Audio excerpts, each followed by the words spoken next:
ખેડૂતવાસ રજપૂતવાડામાં જમીન બાબતે માથાકૂટ થતા બંને પક્ષને ઈજા થતા સારવાર અર્થે હોસ્પિટલ ખસેડવામાં આવે.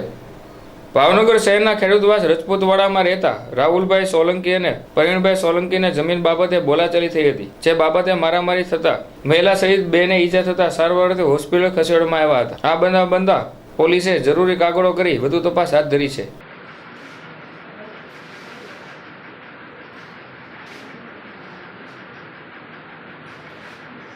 પછી હું ગઈ આમ નામ નહીં રોતો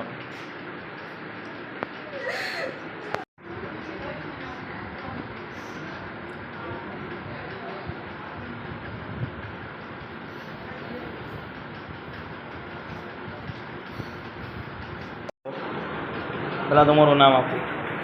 દયાબેન કરણભાઈ સોલંકી.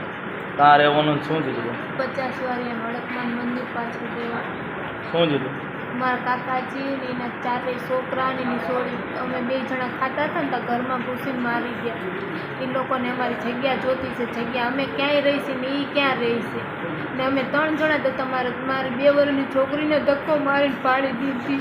મારી સોળી ઘરે છે, મારી 2 વર્ષની સોળી જ છે, સીજીનું પણ ના સાથે મને ચડી ગયા, મને હાથમાં મારી દીધું. આ બધું મારું ફાળી નહીં થયું, મારા મનની વચ્ચે પડી નથી.